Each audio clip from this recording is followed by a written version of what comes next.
Hello bachcho, let's see this question. The question says that a problem is given to three students whose chances of solving it are 1 by 4, 1 by 4, 5 and 1 by 6 respectively. Find the probability that problem is solved.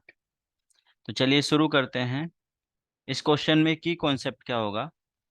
देखो, तीन student है और उनके solve करने की probability दे रखी है और हमें फाइंड करना है कि भाई प्रॉब्लम सोल्व नहीं हो उसकी प्रोबेबिलिटी क्या होगी। प्रॉब्लम सोल्व हो जाए उसकी प्रोबेबिलिटी निकालनी है। तो इसके लिए ध्यान से देखो की कॉन्सेप्ट क्या होगा। की कॉन्सेप्ट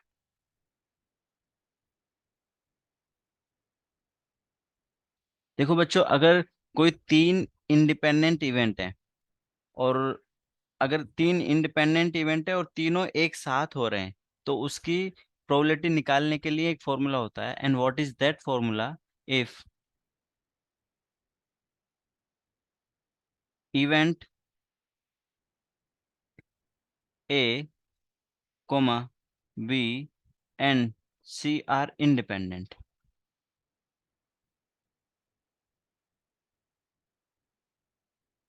इंडिपेंडेंट तो हम बोल सकते हैं ये तीनों इवेंट एक साथ कब होंगे। एक साथ होने की प्रोबेबिलिटी अगर हमें निकालनी है तो उसका फॉर्मूला है P intersection A B intersection C is equals to PA into PB probability of event A into probability of event B into probability of event C। ये हम बोल सकते हैं जब ये तीनों इवेंट क्या हो, इंडिपेंडेंट हो। तो यहाँ पर तीन इवेंट क्या क्या है उनको मेंशन कर देते हैं। इवेंट ए क्या है? इवेंट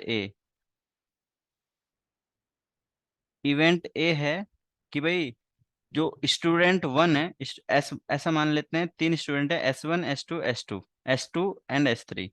तो S1 के सोल्व करने की प्रोबेबिलिटी, जो पहला इवेंट है कि S1 सोल्व कर दे, दूसरा इवेंट है S2 सोल्व कर दे, तीसरा इवेंट है S3 सोल्व कर दे। तो इवेंट ए है problem solve by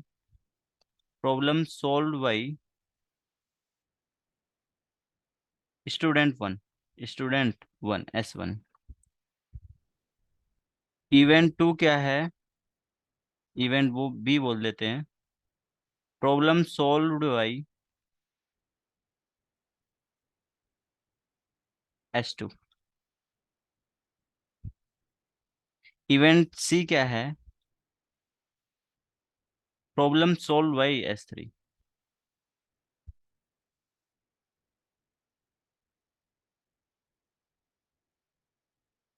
by S3। अब देखो बच्चों, इसमें क्वेश्चन में पूछा है कि भाई प्रॉब्लम सोल्व हो जानी चाहिए किसी भी तरीके से हो। वो हो जा या तो S1 कर दे या S2 कर दे या S3 कर दे या S1 S2 दोनों कर दे या S2 S3 दोनों कर दे या तीनों मिलके कर दे, तीनों तीनों भी सोल्व कर दे तो भी चलेगा। तो इसमें केसेस बहुत सारे बन जाएंगे। तो हम क्या करेंगे, हम हम निकालेंगे कि भाई ये प्रॉब्लम किसी से भी सोल्व नहीं हुई है। ठीक है, तीनों से सोल्व नहीं हुई और उसको वन में से माइनस कर देंगे तो वो हमारा क्या आ जाएगा, रिक्वायर्ड प्रोबेबिलिटी आ जाएगी। तो रिक्वायर्ड प्रोबेबिलिटी क्या होगी? रिक्वायर्ड प्रोबेबिलिटी रिक्वायर्ड प्रोबेबिलिटी होगी, हम वन में से माइनस कर देंगे किसको, कि भाई वो प्रॉब्लम तीनों में से ही सोल्व ना हो किसी से। तो not A intersection not B intersection C, कि भाई प्रॉब्लम ए से भी सोल्व नहीं हुई, बी से भी नहीं हुई, सी से भी नहीं हुई। तो उसकी प्रोबेबिलिटी निकालेंगे और उसको वन में से हमने माइनस कर दिया है।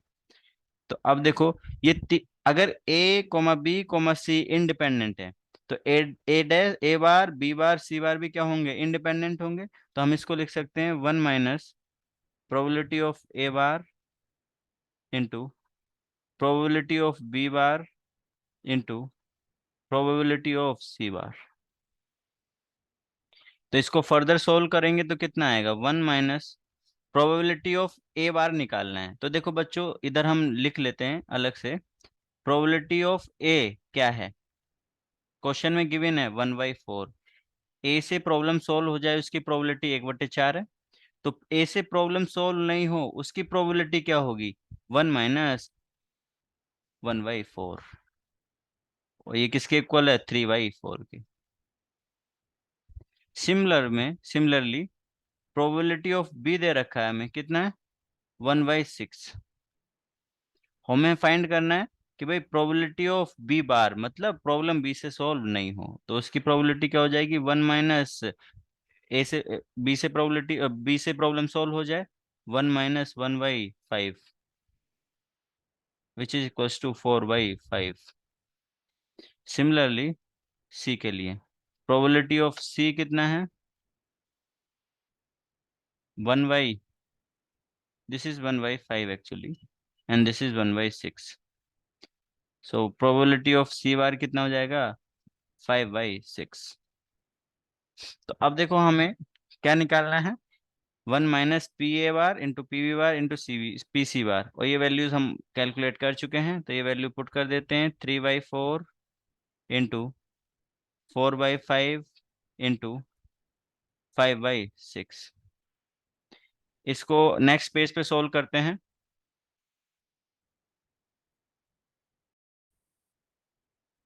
तो यहाँ पर रिक्वायर्ड प्रोबेबिलिटी कितना आ जाएगा? Required probability 1 - 1/2। ये किसके इक्वल होगा? 1/2 के। तो यही हमें क्वेश्चन में फाइंड करना था कि भाई कोई भी find the probability that problem is solve, तो प्रॉब्लम सॉल्व होने की प्रोबेबिलिटी क्या हो जाएगी? 1/2। I hope you understood it well. Best of luck. Thank you.